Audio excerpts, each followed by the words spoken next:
What's up everyone, Jesse and Holly here for the first episode of my new series, Gaming History, where my friends and I cover the history of games that have been cancelled, games that were finished but for some reason never actually released, or in some cases ended up changing so much that the final product didn't quite match up with what was actually being shown off or described.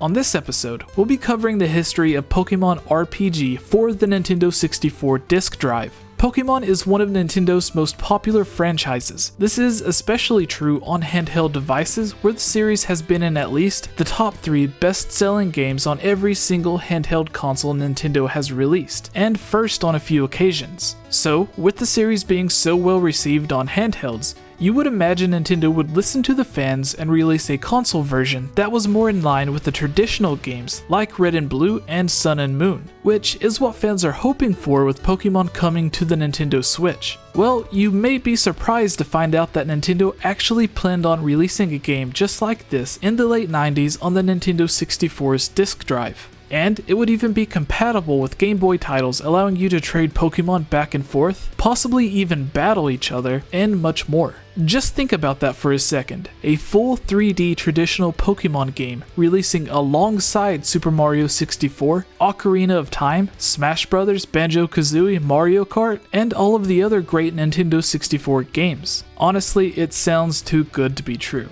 And in a way it was. Just like almost every other game planned for the disk drive, Pokémon RPG would be cancelled before release. Let's begin with the history of Pokémon RPG for the Nintendo 64 disk drive. While many cancelled games are looked as a tragedy for the gaming industry, I believe one of the biggest missed opportunities would be Pocket Monsters RPG or Pokémon RPG for the Nintendo 64 disk drive. The first mention of the game would come out during an interview in June of 1997 with Shigeru Miyamoto, but not much info was given other than confirming that it was in development.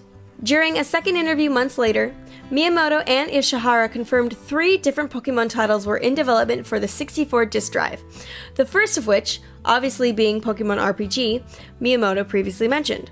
The second game being Hey You Pikachu, which was reworked to play on the standard Nintendo 64, and a third game, Pokemon Snap, which was also moved to the 64. Some believe Pokemon RPG must not have been as far along as the others, so instead of moving it to work on the standard Nintendo 64 like the previous Pokemon games, the game was just cancelled and the development team moved on to a new game. It is thought certain assets, such as the battle system and 3D Pokemon models, made its way into Pokemon Monster Stadium, which went unreleased outside of Japan.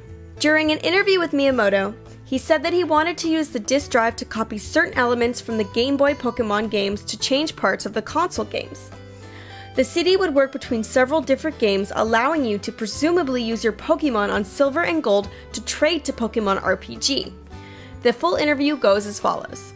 Miyamoto. Not a game that only works on a single cartridge, but a disk of game data that can be used as is across several games. It means that several games have a common link between them. It's not confined to one package. They're each related. So, we mentioned Pokemon, didn't we? So you can play the Pokemon Game Boy cartridge on the 64 disk drive. We're considering adapting for not just Pokemon Gold and Silver, but all of the versions, and allowing players to perform tune-ups on the games through the 64 disk drive, and change the structure of gameplay.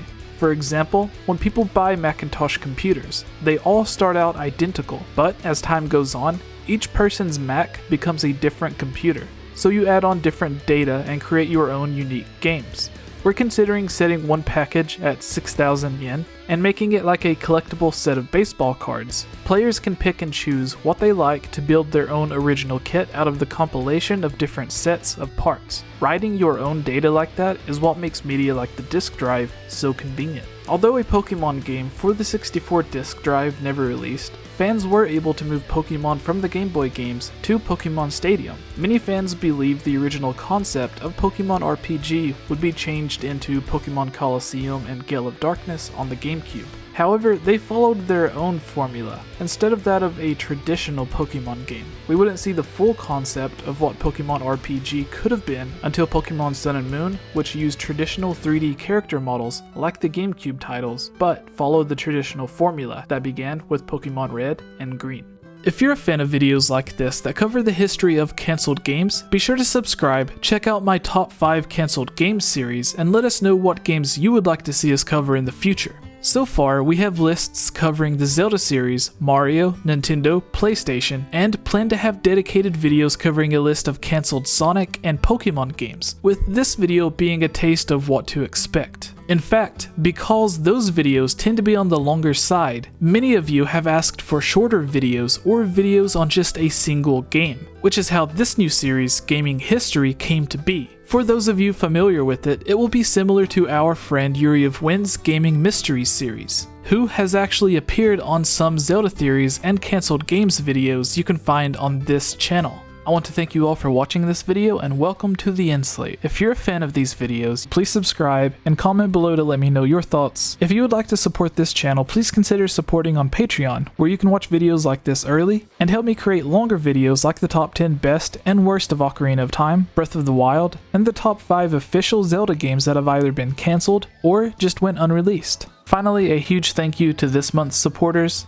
George Says Hi, Link Uses the Triforce, Transcendent Sacred Courage, Glenn Cassio, Prey Warrior, Victopedia, Rusty Caulfield, Robert W., Amanda Pina, Lunarium, Chris Gasparin, Harris Priest, Lovable Christie, Key of Time 15, Jerome Major, Daryl Quinnen, Furzin 16, Kadron, Magic Tech Review, and The Itch Network.